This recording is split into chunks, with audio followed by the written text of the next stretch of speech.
Welcome to Discerning the Forms. I'm Nick. I'm Anthony.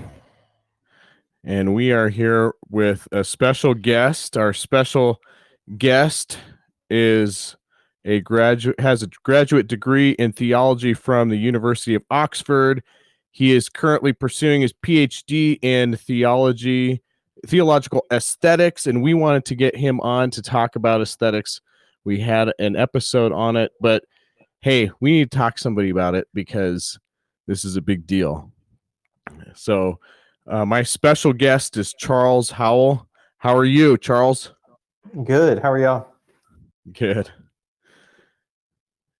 We are here. And so Charles, we had an episode talking about aesthetics, and we kind of chatted and meandered around. But you are working on it kind of in the field, correct? Like, is that your research that you're doing right now at Oxford? Well, I'm at St. Andrews right now. St. Andrews. And the project I'm working on is a theological aesthetics in Ederhard Jungel, who's a German theologian, a student of Barth, that kind of merges Barth's Trinitarian theology with the phenomenological hermeneutics of late Heidegger and the existentialism of Rudolf Bultmann. Okay. Wow. So is that kind of what you're currently working on? Do you have any other kind of projects in the fire, so to speak? Oh yeah, Are you gonna write a book? I want to read your book. I've always got a list of things that's happening. I think the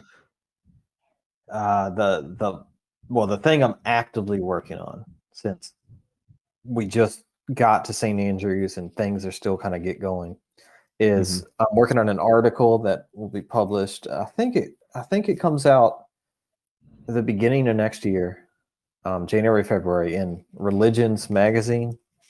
And that issue of Religions is a special edition,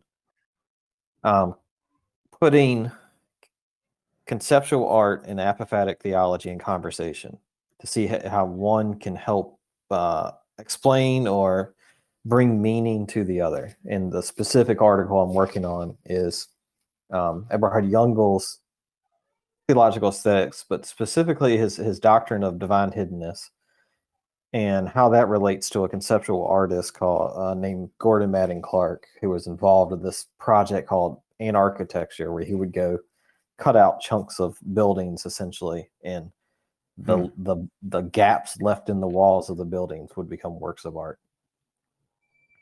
Wow. So that article, it's all about how presence can be a hiddenness or an absence, and how absence can become a presence.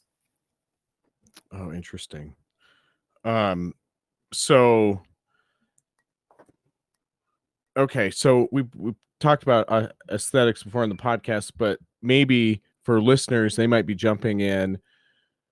You know, when I think of aesthetics, sometimes I think of like critiquing high art, or people like, you've mentioned people who are working with art, but aesthetics can be broader than that, right? And how is it applied to like philosophy?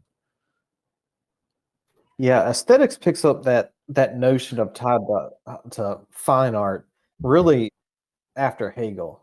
Hegel's lectures on aesthetics almost totally exclusively focused on fine art, but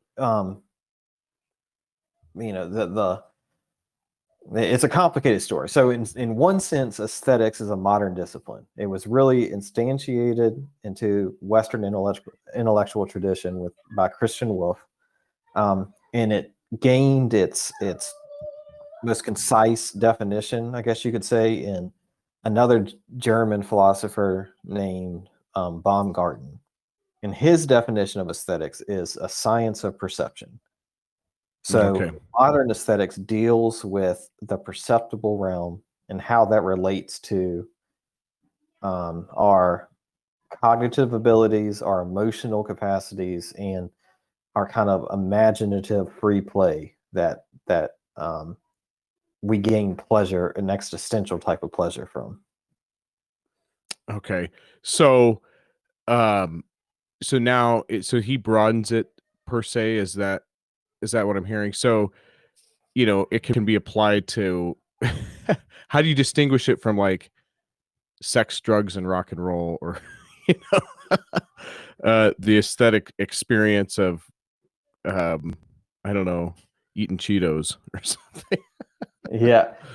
So I think that um, let me answer this in two steps. So first, so Wolff and Baumgarten come before Hegel. So really, it's Hegel narrowing Okay. it to fine art. But He's the they one doing in defining it as a science of perception, it's essentially it's a rationalist theory of how we perceive the empirical world. So it becomes, they're not going to fall into like a scientific empiricism where things are just given to us. They're gonna they want to do a reflection on how are things presented to us, how do they become perceivable. But the second part of that, and the kind of definition or connotation of aesthetic that you're talking about, that dates back to Plato. Yeah. Okay. Plato had a problem with art and beauty and the aesthetic in general because for Plato, he wanted pure reason to kind of operate and become the faculty of the person that dominates the other faculties of soul and emotion. And he thought that beauty and in art and the aesthetic played too much to emotion, like emotion, the emotions that were stirred in the aesthetic experience got in the way of reasoning capabilities. So he in the Republic, in book 2 of the Republic, he calls for a censorship of about half of the narratives and poems about Greek gods because it got in the way of the truth of those gods. And then in the 7th book of the Republic, he wanted to outlaw art in general, outlaws music. Basically, he allowed music to be played on the lyre because the lyre only had one string, so he thought it was simple enough to grasp rationally. But running through then the Western tradition is a connotation of the aesthetic as something negative, something that's like based in a kind of physical pleasure that isn't good for you and gets in the way of a moral or spiritual development of who you're supposed to be. It's interesting. I think a lot about the way Christian art and media has functioned the last like 40 years. You have this sense in which the message, the message is the most important element of any Christian movie or music or book, rather than any other element that art usually embodies, right? Like these more these different qualities that like when you're talking about Plato, it's like I'm hearing and seeing the sort of the modern Christian vision of like, if the message is not dead on, if it isn't about like the let's say the argument or what's the phrase, it's so concerned with like oh my gosh, like a syllogism or like a words are so much more important than image or like experience. Yeah, like experience is almost like a negative unless it's framed within like a proper moral message. Do you know what I mean? Like, do you see that kind of relation with what Plato's talking about? Yeah, and like I said, one of the things that Plato wanted to ban was stories, narratives, poems about the gods. Language in poetry and in drama and what we would call novels now is just as powerful. If not, there's some people working in theology of the arts now that argue that linguistic based beauty is more powerful than anything visual. But beyond that, that there is a tradition, and it's difficult to pin down.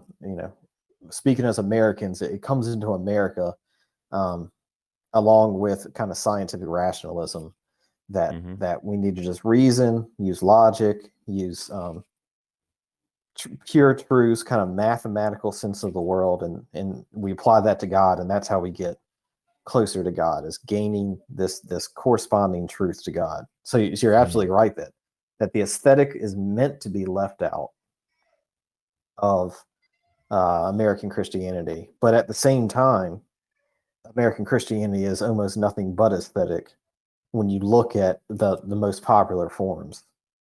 Yeah. It's almost done a process. It isn't a process of retrieval, because there was no. I don't think he was even conscious of going back and saying we need to bring this.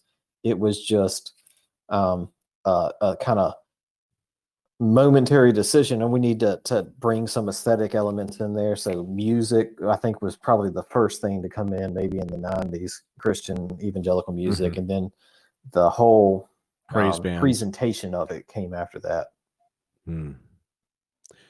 So yeah, I see, there's a tendency then for that intellectualizing of the Christian faith. Like James K. Smith says something like, God created our brains or our bodies so it can bring our brains to the pews, or something like that. And so you can see that in modern evangelicalism, just this kind of reductionism. Is there a sense in which, as you're working with aesthetics, how okay, well, I guess I see a lot of this even in the apologetics realm, where kind of sometimes we're focused so much on like rational arguments when I'm not sure if that's how people even come to faith, except maybe in a few occasions. Do you know what I mean? Is there how would that be applied to the way we're thinking about God, thinking about our faith? You mentioned um, someone who is working with apophatic theology and even the Western, and bringing both those approaches together. What are some comments there that you have about the way we're doing theology and apologetics today? Yeah, I think that we're kind of dancing around the old analytic continental divide between how you think about things. And in the analytic tradition, I mean, A.J. Ayer, early Wittgenstein, Bertrand Russell, the logic of what you're presenting is the most important thing. The logic determines whether it's truth or not. Yeah, and the atomization of language. Yeah. Yeah. So you'd pick up like early Wittgenstein, his Tractatus, and it's syllogism after syllogism. There's not a paragraph, there's not a sentence of prose in it. It's just one syllogism after another. It looks like a linguistic version of a mathematical equation. And you could compare that to kind of the existentialism that continental tradition is going on in the continental tradition at the time. Camus or Jean-Paul Sartre, and you have novels explaining the theory. You don't even have a syllogism to nail it down, and that that divide is kind of blurs together at the end of the 20th century. So it isn't as clear as it once was, even though analytic theology is coming back in strong. Books are being published every year. Tom McCall just came out with one 2 years ago, I think 3 years ago. I just saw Andrew Torrance here came out with one.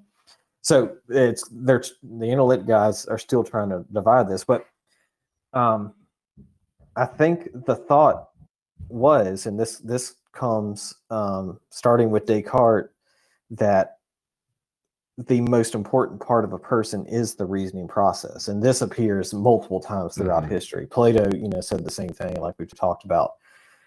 Descartes says the same thing, and so we end up with trying to form all truth as kind of emotionalist, disinterested observation and study of the world, or the object of whatever the discipline is, and it's just part of the cultural milieu that we're part. Like we find ourselves in.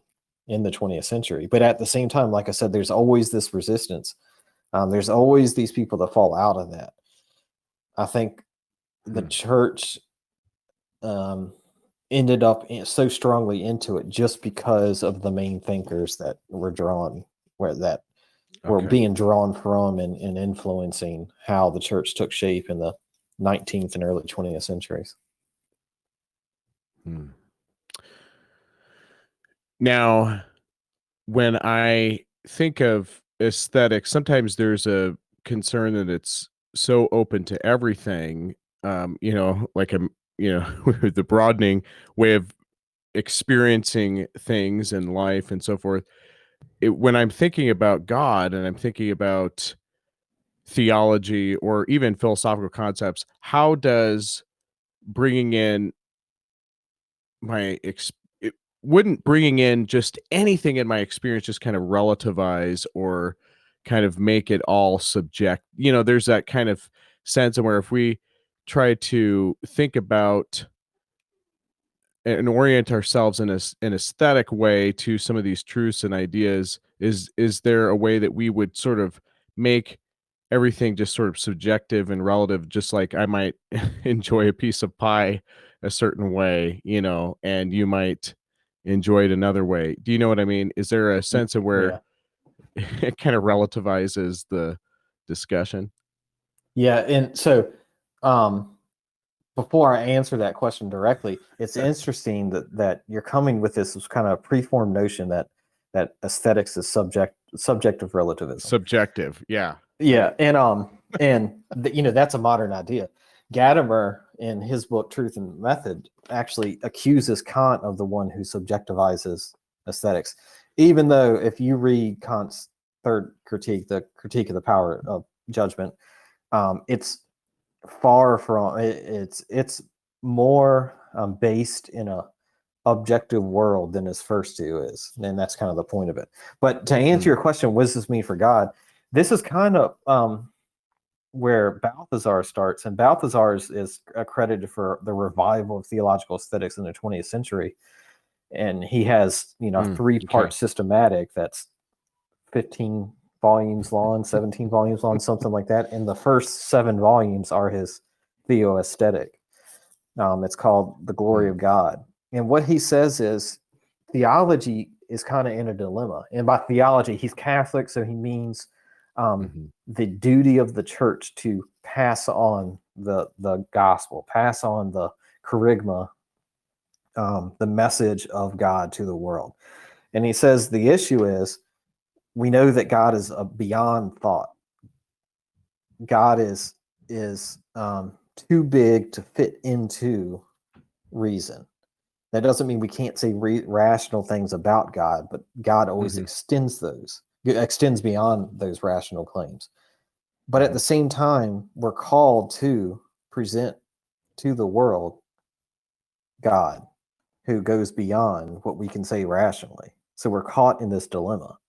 And he says that the way to solve that, or a way to solve that, is to present God in beauty instead of reason. And he then, that's kind of the first volume, and then he goes through 4 volumes of the history of theology in both formal theology and informal theology, and he even goes through non-Christian sources to show all the different ways that people have talked about how beauty can reveal some transcendent or divine presence. And I think that when you start to talk about theological aesthetics, that's the real project. The project narrows from, even though Baumgarten's definition of aesthetics is the science of perception. It narrows from that to topics like beauty, sublime, imagination, taste, artistic genius, what an artwork is. And one of the main categories of theological aesthetics, it becomes revelation within that same thing. So we're talking about, how do we experience a God that's too big to fit into rational concepts? Yeah, and that would make more sense, because if we have anything like an understanding of the doctrine of incomprehensibility, I think that should be our orientation towards trying to understand God, is revealing. There's seems to be no end or boundaries. You know what I mean? Like, not that there isn't specific things he reveals, but well, he certainly has a way of, he's embodied himself in a way that, I mean, John Calvin said, like, God stutters for us to understand, to some effect, right? Like, he presents himself in a way that we can encounter him in some genuine way. But even at that, it's like, if we don't take seriously, like, language and the importance of that and what that means for us as human beings, yeah, we're gonna miss out on. We're gonna either overemphasize our ability in our language, or yeah, box out who the true God, because we're trying to try to capture him in our way of understanding, rather than allowing him to help us understand through, especially, I think the ascetic experiences is fundamental, I think, to the way that God comes to speak to us. But Charles, I had a question, because in doing sort of studying aesthetics, I was wondering if you could kind of talk about the distinguishment between beauty and the sublime in the philosophical tradition. And why, some thinkers will talk about the sublime as like the way forward, or beauty as like a pre-modern concept. Yeah. So there's a few important developments. They're kind of merged together throughout the classical tradition. So appearing in medieval theology, you have what's called the transcendentals of being. So it's reason that everything that exists has categories of being. These are Aristotle's categories of substance and relation and motion and so on, all 10 of them. But that just describes the world. It doesn't actually get to God. And you can't apply those categories to God, because God doesn't fit in them. And interestingly, pertinent to this discussion, the only way you do that, you can talk about God, to attribute things to God, is through analogy. And classically, analogy falls under metaphor, which is a poetic form of language. So even when we're doing kind of rational talk about God, we're using an aesthetic form of language to do it. Mm-hmm. But so you get to, there's three transcendentals, mainly. I mean, Aquinas has 5. It varies, but truth, goodness, and beauty. And sometimes truth is called, or beauty is called oneness. And I'll explain that in a second. So beyond the categories of the world, you have this unity in God of all truth, of all goodness, and of all beauty. And that has a lot of implications. It means that you can study like botany. You can study a tree, and whatever truth you find in that tree, or if you're drawn to its beauty, then that means truth, goodness, and beauty are present at the same time. And it means that when you see a sunset, that beauty that you see laying in there is truth and goodness. And they're merged together, and they find their unity in God. He's the source of truth, goodness, and beauty. What happens is, when you get into the modern era, 18th century specifically, you have a thinker called named Francis Hutchinson, who, let me rephrase this, up until this point, to be able to sense beauty or the aesthetic experience, it's somewhat of a sanctification process. So you have to kind of develop your senses for it. You develop your senses through theology, through reflection on who God is. And when you can pick up on who God is, then you can start to see the transcendentals of being in the world. Francis Hutchinson says that this kind of development of the aesthetic senses is no longer a prerequisite for the aesthetic experience. Anybody can experience beauty and have the same effect, even if someone is further along in the developmental process. And what he essentially does with that is secularize the aesthetic experience. He removes God as a necessary condition for the aesthetic experience. And he following him, democratizes it, maybe you could say. Like, everybody is open to the same, right? Is that kind of what you You mean? Yeah. Yeah. So you don't need a theological reflection in order to get there. It's just Right. apparent in the world. You're just And this is open 18th to century. it. Yeah. Yeah. Interesting. 18th century. Yeah. This is going on across every discipline. This kind of secularization effect. So then you get Burke, and Edmund Burke distinguishes between beauty and sublime. So beauty is the thing that everybody experiences, and the sublime is the thing that really is about God. And the difference between the two is beauty produces a pleasurable sense. It stirs the emotions, and you feel pleasure in it. Sublime, though, you're presented with something that at the same time you feel pleasure and you feel terror. Interesting. It's almost like watching a storm come in, a powerful storm, and you it's coming in, and you know it could be bad, but you don't want to turn away from it. You want to keep watching it. So sublime becomes this category that goes beyond beauty. And then the pivotal point in the Western tradition is Immanuel Kant picks up that notion, that distinction between beauty and sublime, and he builds it up. Even though there's several key distinctions in Kant, but I guess the fundamental one between beauty and sublime in Kant is beauty is an experience of pleasure between the imagination and understanding, or our reasoning capabilities to grasp nature. So beauty tries to harmonize the various things that are presented before us in the world that we then go on to scientifically study through causation and things like that. Sublime, though, when we see something that's sublime, it stirs up a moral aspect of who we are, and it makes the kind of the order that's perceived, and the orders actually for Kant subjectively located, but the orders that perceived in this sublime experience makes us kind of feel like we can be as ordered as whatever we're observing. Like we can get our lives in order, in moral order to that extent, and that there's something good to be found in ordering that, and that pulls us along in our moral journey to follow the categorical imperative and be this kind of perfectly rational moral agent. That so in the modern world, just that last thing that you said just triggered this.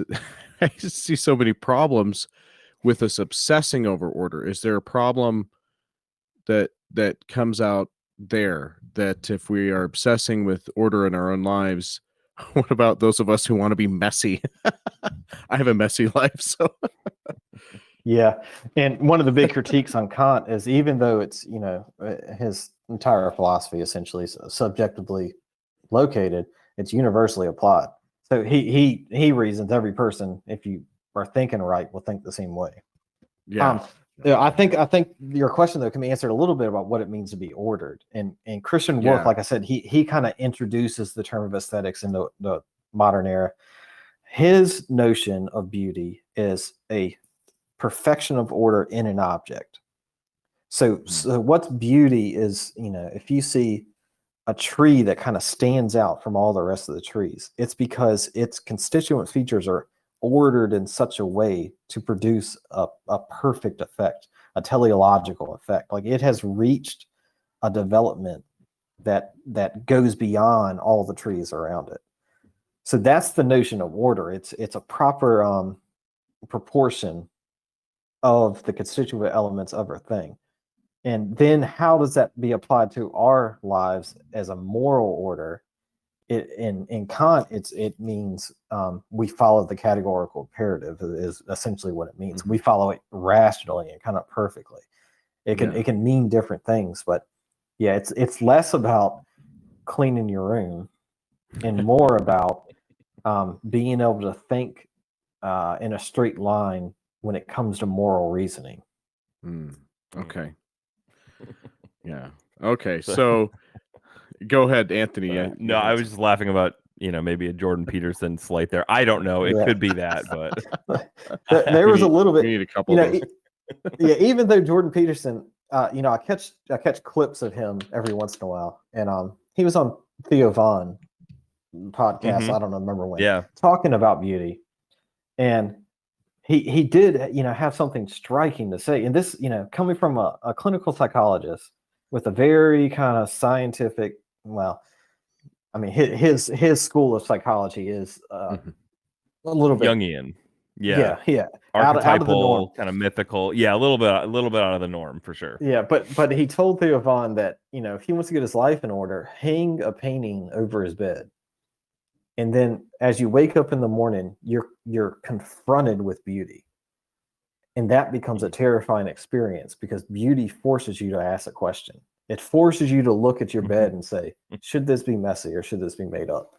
So he Peterson kind of adopts this way of thinking, this Kantian way of thinking. I was going to say it's very like the sublime you're talking about. Like it stirs up both like pleasure and terror at the same time. Yeah. Depends on how bad your bed is in the morning. Yeah, but we know this. Like at some level, it's the fear of going to try to talk to a beautiful woman. Yeah, right. It's true. Yeah, it stops you for a second, or the showing up at an event and seeing if you're dressed appropriately. Yeah. The aesthetic of it, the presentation of the context causes you to stop and ask questions about your own self and what you're doing and if you've done it right. That's a good key to unlock it for me. I think. Okay, so I wanted to kind of get into what this means for like in the church, and we kind of touched on it a little bit in our conversation. but I think of, so you're doing work that is you as us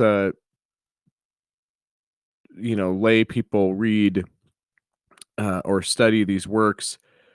I personally have an interest in like how can we bring more of an aesthetic quality, or how should we take this and apply this in our church, and maybe it means doing different things on Sunday morning, but I mean just broadly, what does having an aesthetic perspective and orientation on philosophy and theology, what would that do, like in the context of church culture, and you mean like missional specifically life? like Protestant American culture? Is that what you're kind of? Well, I suppose that's my friend. Yeah, that's my orientation towards it. But maybe this could.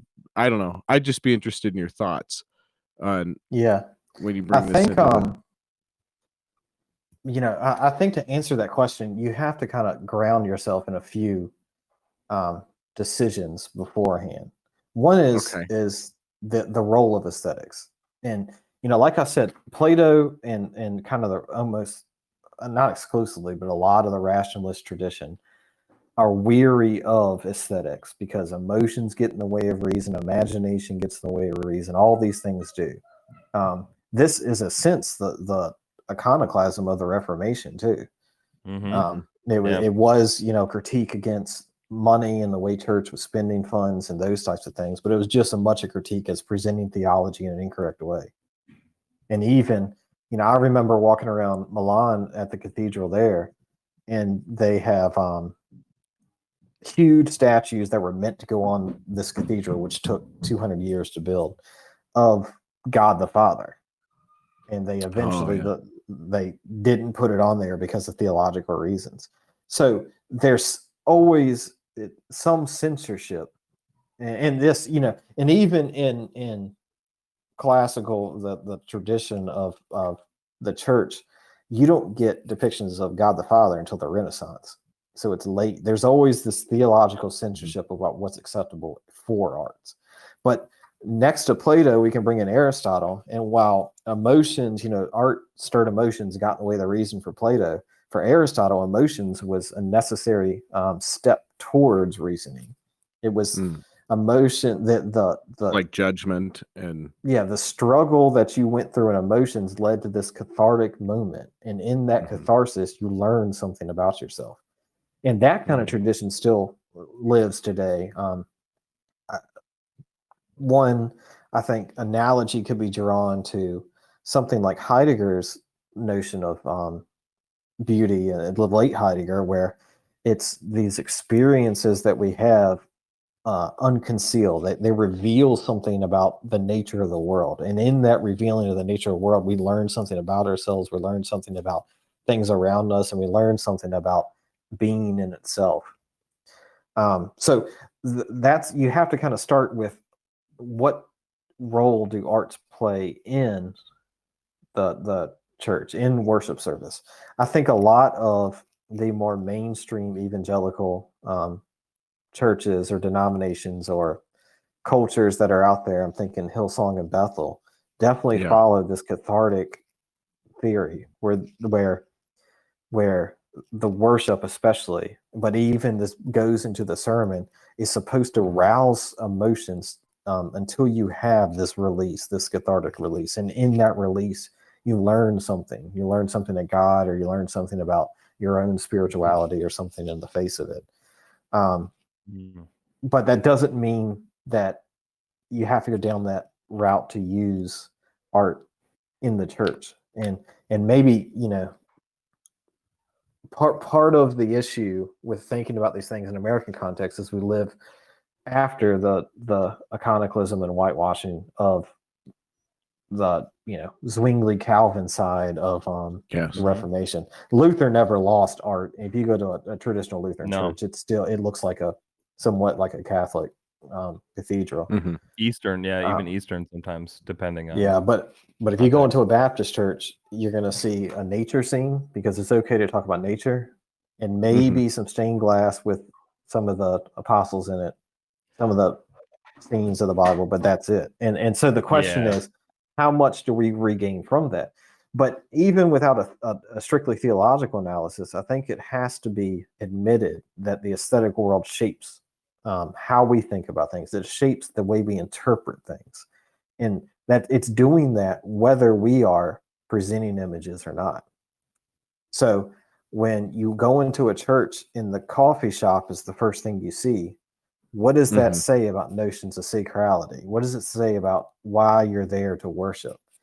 And those things are conscious decisions that Sunday morning should be about fellowship, and that could be a good thing. So then the aesthetic of the coffee shop is actually reinforcing the notion that fellowship is the main thing. But if the theology of the church is supposed to be Sunday mornings about giving glory to God, does that aesthetic of a coffee shop get in the way of doing that? Should it be more of a break from the secular space you're stepping from into a obviously visually sacred space? Yeah. So you could have a coffee shop Bible study area, but it makes more sense when we have a worship center. I always find it interesting that we will always, a lot of churches will always actually end up having a cross at some point. Even a Baptist church will have a cross somewhere. And so this to me is just a sign that we can't get away from it either. When we try to worship, we need something to remind us of the gospel, of who we're worshiping. Well, I noticed.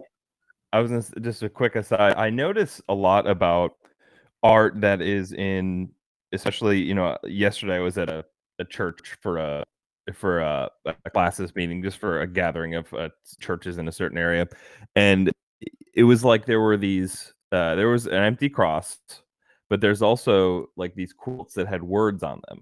And then to me, it's like there is this obsession with, like, if there is art at all in any of these churches, they're going to have words on it at least to like make sure hey, this is what the value is, rather than an image which could be overly subjective and confuse you. And maybe that's like the suspicion of the sort of Zwinglian Reformation element. But I just noticed that a lot, that like words are very much obsessed over. Live, laugh, love. Yeah, like very much that is like that is a modern Christian aesthetic in America. It's very much that. So Hobby but Lobby. continue, Charles. And Yeah, the Hobby whole- Lobby. Yeah, and there's direct parallels between Hobby Lobby and this Kish thing and kind of the conceptual art movement, Dadaism and ready-mades, and a big part of conceptual art Dadaism is bringing words into art, where art can be a painting of words that conveys another meaning, because the point is not the object, the point is the experience, and words can somehow I see. Yeah. could deepen the experience or intensify it. But the thing, I was going to mention the cross. Like, you're right that's acceptable in almost all. I mean, I hope all American evangelical churches. Yeah. But Or no. does it remind us of the person of Jesus or the event of Interesting. something? And this is, the project I'm working on is with the theology of Ederhard Jungel, and he's Lutheran. Mm-hmm. And Lutherans still display the crucifix. It isn't the empty cross. And Luther has this, takes kind of pause, when Paul's going off at the end of 1 Corinthians 1, and Luther says the empty cross, well, he doesn't say this, but this is the implication in Lutheranism. The empty cross shows that we're actually offended by the cross. We're offended by Jesus on the cross. So we take him off. And there is a theological reason why it's an empty cross, because it's about the resurrection and the ascension, and it shows the whole thing, and the work is done and all that stuff. But I think that as I work through Lutheran theology, there is deep and serious and moving and meaningful reflection on the crucified God. Jungel has this phrase that always sticks with me, and he says, on the cross, God allowed himself to be pushed out of the world. And in allowing himself to be pushed out of the world, it gave the world a place to stand so that God can break back through the world and transform it. Wow. But that notion that God allowed himself to be pushed out of the world, that God, through his freedom, allowed to be put to death. You can't get that from an empty cross. The empty cross is God died so that he could raise. Oh, interesting. Yeah. Have you ever encountered in doing your work Natalie Carnes? Yes. Have you read any of her stuff? Yeah. She has one on Gregory of Nyssa and beauty, and then image and presence, where she talks about like iconoclasm and image and presence. I just read that like 3 weeks ago. That's the book. Yeah. Well, in the book on Gregory of Nyssa, she brings about how Christ on the cross is like if Christ is like the Word made flesh, God incarnate, like he is like the sort of, if God is beauty, then Christ reveals beauty. And if what is beauty, if we're encountered, like you said about the crucifix, about Jesus being on the cross, is very bloody and messy. And it's like, what is that? Like, how does that inform our sense of beauty? And rather than the empty cross, which is sort of clean and pristine, there's nothing jagged or which is not, again, I understand the theological, like you said, the sort of theological emphasis of like the completed work, and but how do you take that her framing about the bloodiness of Christ and how that affects our view of beauty? Yeah. So I'll follow Jungel here too, and he doesn't distinguish between beauty and ugly. He distinguishes between beautiful and not beautiful. And ugly is a category under beautiful. So he says what ugly is a disformed beauty.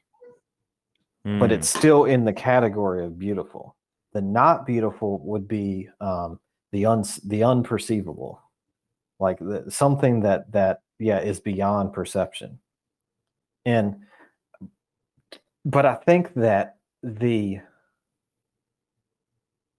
lack or the ugliness of the cross, first of all, I mean, Isaiah 53 pops in mind automatically, but beyond that, it shows to the gravity of what sin is and shows to the depths of what God's love is. Like that ugliness is needed to understand what God is doing, and not just the pristine, beautiful kind of thing. And that when we think theologically on ugliness, when we look past Renaissance paintings of God that are beautiful and majestic in their own right, and say if Christ is the full revelation of God, and the cross is the pivotal moment when the world is set to rights, and stare into that ugliness, we learn things about God. We learn things like God's freedom, like how free he is, that he can, like I said, allow himself to be pushed out of the world, that he can be embraced by death with still being eternal life. Like there's a lot of reflections that come from that. Well, I think, like you said before. Oh, sorry. Continue. I was just going to mention Carn's book, the iconoclasm. The danger is, and this goes for all aesthetic presentations, and this goes beyond theological aesthetics to philosophical aesthetics and art criticism. The danger is to fall into some kind of formalism, and formalism is a big school, and it's kind of controversial to say that that's a danger. But the idea is, if you just get the right mixture of things, then beauty is the product, and this is what Hobby Lobby runs off of. They just throw stuff together over and over and over, and however you parse it out through the modern period, it's kind of been that beauty just appears. So in Kant, what determines whether something is beautiful is the pleasure you experience from it. So when you're walking through an art gallery, or when an artist is producing paintings, the one that stops them is the one that possesses beauty. But beauty can't be reduced to any of the formal material elements. In theological terms, well, even in philosophical terms, it's often termed or just described by the metaphor of light emanating from whatever the perceivable object is, the painting or the sculpture or whatever it is. And that light both presents itself. It gives something to see beauty. It's like shining a light in a dark room so that it can be perceived, but it also enraptures the person looking at it, and it causes you to linger for a second.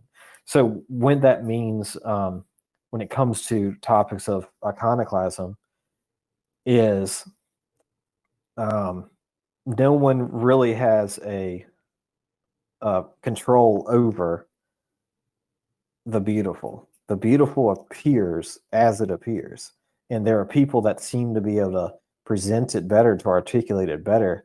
But even in the greatest poets and the greatest artists and the greatest musicians, they have to go through 1,000 bad works, non-beautiful works, before they get something that's actually beautiful. They're not even in control of it. And if you look before the 60s, almost in every art, most people see beauty as a kind of mystical experience, that they're just presented with it. I think, just thinking through music, Hank Williams used to talk about that God would give him the songs that he wrote. Like he didn't write them; he was given these things. That kind of idea. So when it comes to iconoclasm, there's something far more mysterious going on in what we accept as beauty, and we can get things to look nice, but that's not the same thing as beauty. Yeah. Interesting. So now this just kind of sparks something for me, is as you're talking about it, I was being critical of the certain, we were being critical of like a Zwinglian sort of reductionism in using things like crosses or icons or objects in worship, but it could actually produce an aesthetic. So do you think just the different traditions have their own aesthetic in Christianity, different Protestant traditions, and then I mean, I would say that they're the aesthetic capture in every tradition. I would say the aesthetic is always an expression of the ideas that are going on, whether they're consciously held ideas or presupposed ideas. Okay. And so where for Zwingli, it was a very conscious thing to go whitewash Right. churches. Mhm. The Baptists and where I'm from in Southern Virginia have no Mhm. clue why they don't have art on the wall. Yeah. They just, I'm sure there's some pastors that are read enough to understand that, but they just show up and Mhm. this is the way we do it, and that's unconscious. But both of it are expression of that tradition. Mhm. And I don't see, while I'm not a Neoplatonist in the sense that truth, goodness, and beauty are always present as transcendentals of being at the same time. I think that they are distinguishable. I also don't think they're completely inseparable. So I don't Mm. think that there's a big dichotomy between um, beauty beauty and goodness, or beauty and truth, or the aesthetic and the linguistic, or the aesthetic and the rational. I think they work together, but it's Yeah. understanding the relationship between how they work together. That's the Mm. tricky part, but that's the important part as well. Okay. Yeah. So different groups could emphasize different aspects in different ways in their relationships. Yeah, but I think the key Both thing is to recognize that the aesthetic is always influencing. It's more Yeah. than just an expression of the truth. It's influencing the meaning of that truth. Mm. And Mhm. like I said, with the coffee shop, when you walk into a church, whatever your interpretation of the church is, when you see a place where it's meant to gather people together, then community becomes part of that interpretation of what a church is. If you walk into, the church we go to here is in, it's not a cathedral. A lot of people would describe it as a cathedral. It was built 400 years ago. 40-foot ceilings, stone, Mhm. the whole stone columns, like the whole thing, and that has a different meaning attached to it, a different interpretation of what church is because of that aesthetic. So it's not, the aesthetic is actively portraying meaning as the sermon is going on. Yeah. And this is, And that's something. part of, Yeah. I was just Sorry. part of the recovery of the need for an aesthetic in contemporary evangelical America is a good thing, but there's not enough thought in what is this aesthetic portraying. Like, is it Yeah. enough to have a stack of pallets, behind you on the stage, or should it what be is more Yeah. thought? Roger Scruton says that the ornamental rescues us from the tyranny of the useful. And I think that's a really good phrase about the idea of 40-foot cathedral ceilings. It's like, what's the use of that? It's like, well, it's the point. It rescues us from this utilitarian materialism that everything has to be, in such a way. And so that's part of what I think about the aesthetics of a cathedral, or any space. And the point, and the point you bring up, that it's, if we're not going this Kantian route, we're seeing it as objective. You can't help but have that coffee shop, church produce that feeling of fellowship. And now that might not even be the aim of the people of the eldership or something there that help. They might have just said, hey, this is what the church is doing, and this is attracting kids or something.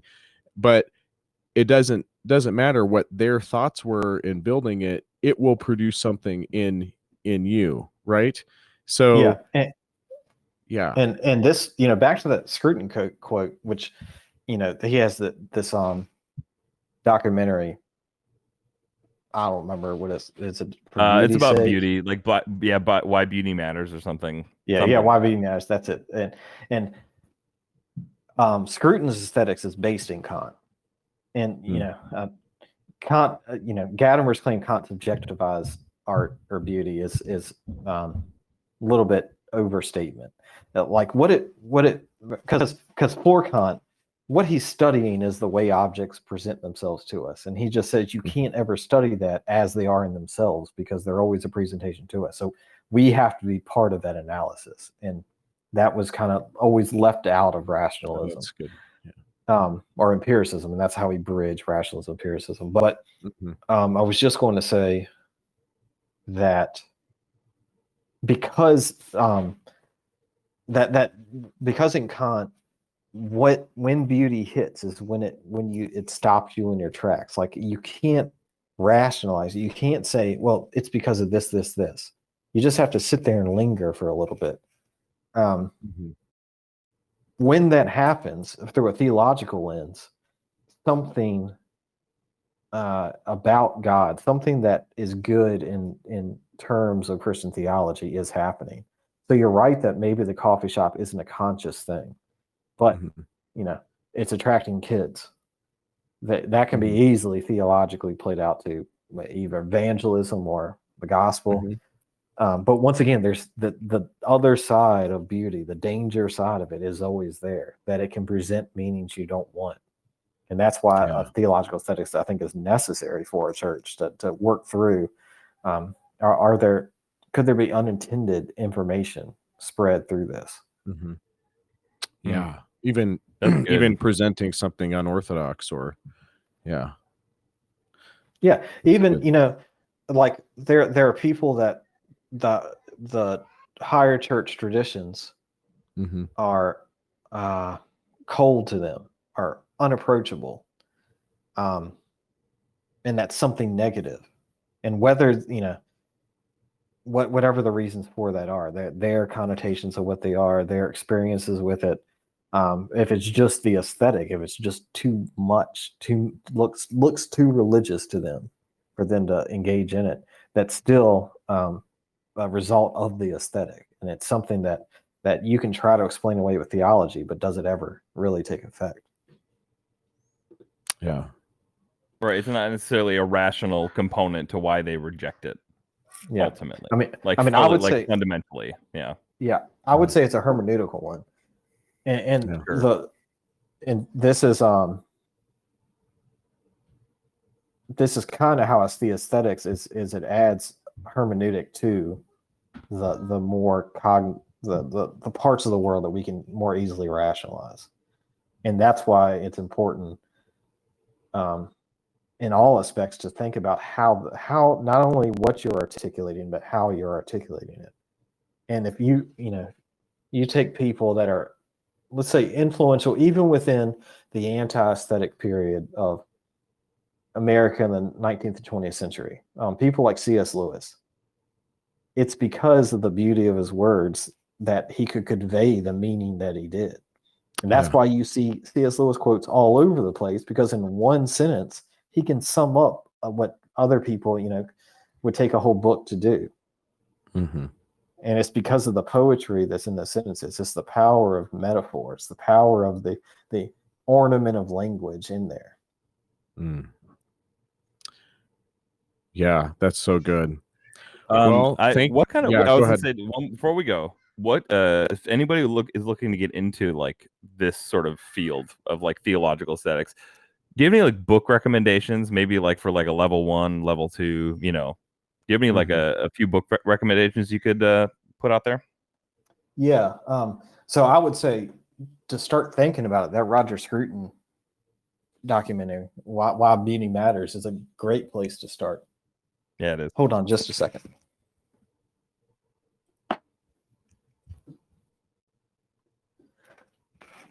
I wanted to make sure the publisher. So IVP Academic has a series out that's called Studies in Theology and the Arts. And there's one edited by Taylor Worley and David Taylor that is about the place of art in the church. Jennifer Allen Kraft has one that talks about how arts help shape our notion of place. So help shape, maybe a kind of cliche way to say it is that art is what makes a house into a home, and what makes a building into a church is the aesthetic we put up. Jonathan Anderson, Modern Art and the Life of the Culture. This IVP series, Studies in Theology of the Arts, all that is good. I think if you really want to dig into aesthetics, you have to go through the conceptual history of the tradition, because it shows how complex it is. It shows how it affects all of philosophy, all of theology. And to do that, Paul Guyer has a 3-volume How do you series spell his on last name? modern theology. Guyer. And Okay. it goes through 18th, 19th, 20th centuries of philosophical aesthetics, and tracks the major movements of those. And then for a pure theological aesthetic, I think the best one to start with that gets all the concepts out there and kind of makes sense is Richard Valadesau. His last name is Viladesau. He has a book called Theological Aesthetics, God and Imagination, Beauty and Art, that has all the main concepts in there. And then the field of theology and the arts is exploding too. So there's constantly new stuff coming out, and articles and discussions, and let's see, there's an organization called CIVA, Christians in the Visual Arts, that puts out, I think, bi-monthly journals about Christians who are painters or sculptors doing theologically explicit work in modern traditions of art, modern areas of art. They have conferences and things. So there's a whole lot of resources, but those books are probably the way to get into it with, and then from there it grows ever more. Oh, that's good. Stop. Well, yeah, it doesn't stop. Well, thank you, Charles, for joining us and for spending time with us. We really appreciate it. Yeah, thank you all for having me. Yeah. So, keep us posted on any work you're doing.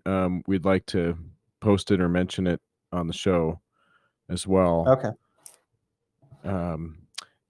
Thank you, listeners, for downloading. If you like this, click the like button, comment, subscribe, whatever platform you're listening to this on. Check us out on Twitter. We're at Discerning Forms. Thank you.